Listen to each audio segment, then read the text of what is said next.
Shalom saudaraku semuanya. Di akhir Mei yang lalu kita mendengar dan melihat ada sebuah gerakan yang menyerukan tentang anti-rasisme sebagai sebuah respon akan apa yang terjadi di Amerika Serikat ketika ada sebuah tindakan rasialisme yang terjadi. Dan gerakan ini bukan cuma di Amerika Serikat tetapi juga akhirnya menyebar ke seluruh negara-negara di dunia. Mereka menyerukan anti-rasisme baik itu di media sosial maupun juga dengan aksi-aksi turun ke jalan. Dan tidak terkecuali dengan di Indonesia. Di Indonesia sendiri dengan kondisi kita sebuah bangsa yang memiliki banyak suku bangsa, tindakan rasialisme seringkali juga tidak terpungkiri.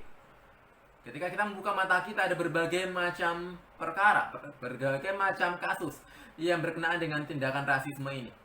Mungkin sebagai orang percaya kita beranggapan bahwa itu kasus yang ada di luar sana, yang tidak berkaitan langsung dengan kita tidak bersentuhan langsung dengannya. Tapi mari kita pikirkan kembali kalimat ini.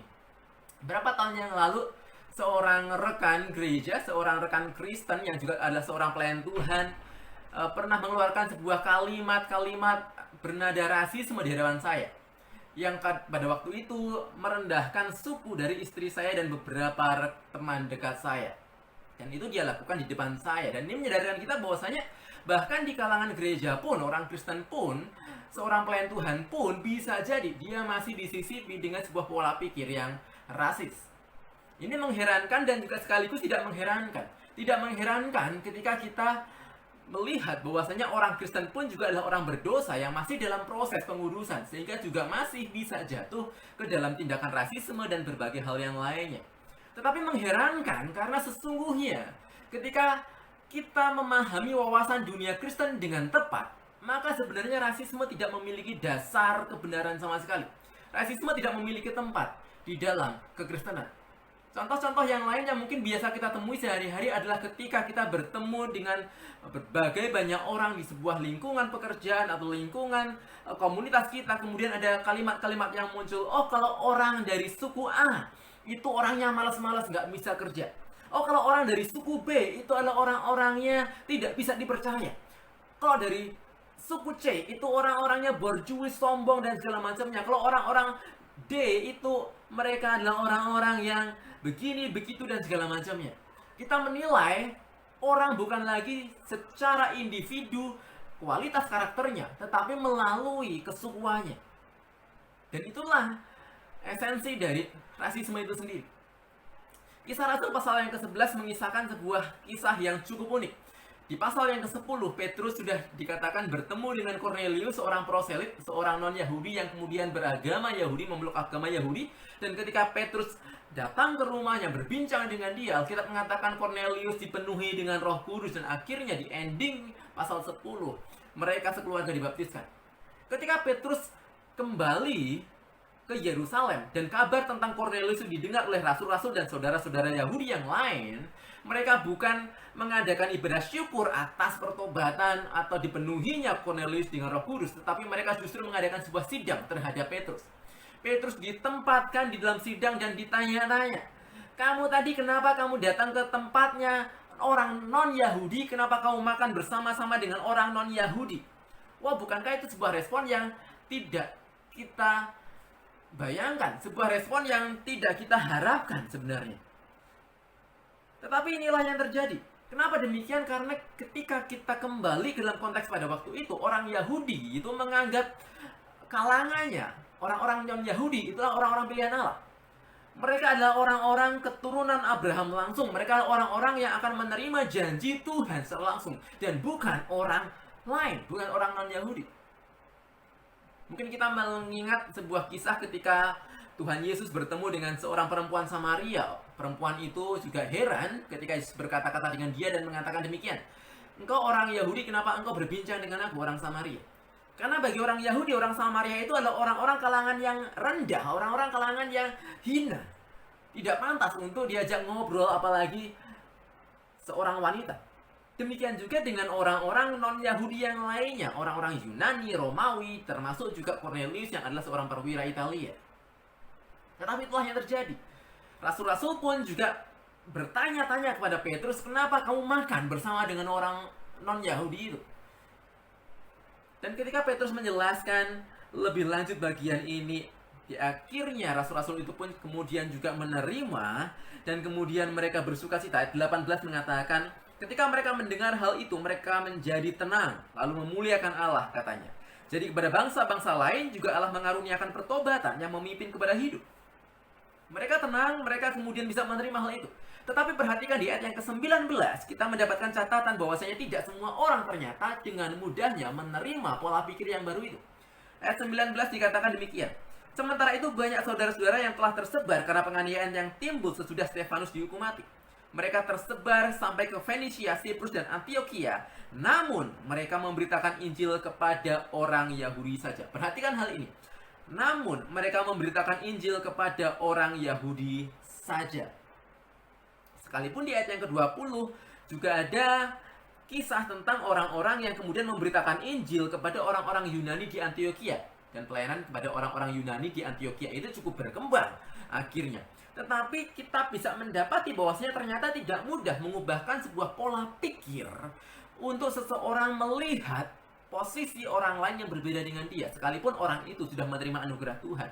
Itu kenapa tadi saya katakan di awal, orang Kristen pun yang sudah percaya anugerah Tuhan ternyata masih bisa disisipi dengan pola pikir yang rasisme ketika hidupnya pola pikirnya tidak diubahkan oleh Injil.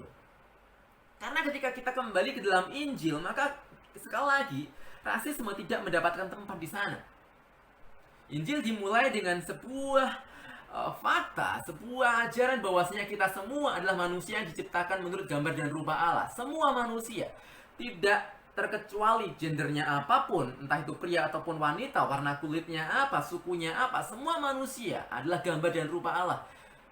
Dan kemudian apapun manusia itu, semua manusia juga adalah orang yang berdosa. Dan ketika kita masuk di dalam sebuah area penebusan yang dilakukan oleh Kristus, maka Galatia pasal yang ketiga 28 mengatakan demikian. Dalam hal ini tidak ada orang Yahudi ataupun orang Yunani, tidak ada hamba ataupun orang merdeka, tidak ada laki-laki atau perempuan, karena kamu semua adalah satu di dalam Kristus Yesus. Di dalam Kristus terlebih lagi, ketika kita melihat berbagai banyak perbedaan yang ada dengan orang-orang lain, di dalam Kristus, perbedaan itu tidak lagi mendapatkan sebuah perhatian yang besar. Perbedaan tetap ada, tetapi perbedaan bukan menjadi sebuah penghalang bagi kita bersatu dengan yang lainnya. Dan nantinya, ketika kita memiliki pengharapan akhir zaman, Wahyu pasal 7 ayat 9 juga mengatakan demikian. Kemudian pada hari itu aku melihat sesungguhnya suatu kumpulan besar orang banyak yang tidak dapat terhitung banyaknya, dari segala bangsa dan suku dan kaum dan bahasa, berdiri di hadapan tahta dan di hadapan anak domba, memakai jubah putih dan memegang daun-daun palem di tangan mereka. Saya curiga orang Kristen yang masih berpikiran rasis tidak akan betah berada di surga. Karena di surga dikatakan semua orang dari berbagai suku, kaum, bahasa berkumpul di hadapan anak domba. Saudaraku, saya percaya kita semua mengamini bahwasanya Injil itu untuk semua orang. Ini sudah diperdengarkan di mimbar-mimbar. Ketika bicara tentang gereja sebagai keluarga Allah misalnya, atau ketika kita membahas tentang tema-tema misi, inklusivitas misi untuk semua bangsa, kita mengaminkan semua hal tersebut. Tapi pertanyaan yang ingin saya tekankan di sini adalah, apakah memang benar pernyataan itu sudah kita hidupi di dalam kehidupan kita sehari-hari? Apakah statement-statement yang tadi di awal itu, oh kalau suku ini begini, kalau suku itu begini, itu masih seringkali muncul di pikiran kita, bahkan kita katakan, kita lakukan kepada orang-orang yang berbeda dengan kita. Saudaraku, mungkin memang kita pernah memiliki sebuah pengalaman-pengalaman yang tidak menyenangkan dengan orang-orang dari suku tertentu. Tetapi ketika Injil itu mengubahkan perspektif kita, harusnya kita bisa melihat, menilai seseorang individu berdasarkan sudut pandang Injil. Sebagai seorang individu yang unik, yang adalah gambar dan rupa Allah, yang dikasihi Allah, dan kemudian dia pun juga ingin dipulihkan bersama-sama dengan kita. Allah ingin memulihkan dia bersama dengan kita sebagai seorang pribadi. Bukan dinilai berdasarkan mengeneralisasi kesukuannya. Barulah Injil untuk semua orang. Itu bukan hanya kita percayai, tetapi juga kita hidupi secara nyata. Mari kita berdoa.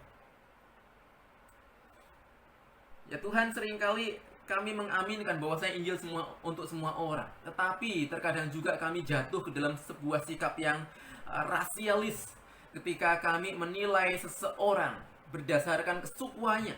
Ketika mereka berbeda dengan kami, ketika mereka bukan berasal dari suku kami menilai mereka secara kesukuannya. Kami merendahkan mereka sebagai orang yang mata duitan, mereka sebagai orang yang malas, mereka sebagai orang yang emosional dan segala macamnya. Tetapi ingatkan kami Tuhan bahwasanya di dalam Kristus kami harus memakai kacamata Injil untuk melihat orang lain sebagai individu. Orang-orang sebagai individu yang diciptakan menurut gambar dan rupa Allah. Orang-orang yang berharga di mata Allah, orang-orang yang sama dengan kami, dan orang-orang yang juga ingin dikasihi oleh Allah. Ketika Allah menyatukan kami semuanya, maka seharusnya kami tidak memiliki alasan untuk membeda-bedakan satu dengan yang lainnya. Kami tidak punya alasan untuk menilai orang lain lebih rendah daripada kami, daripada suku kami, daripada golongan kami. Tuhan yang kiranya menolong kami senantiasa. Dalam namamu kami berdoa. Amin. Tuhan menyertai setiap kita.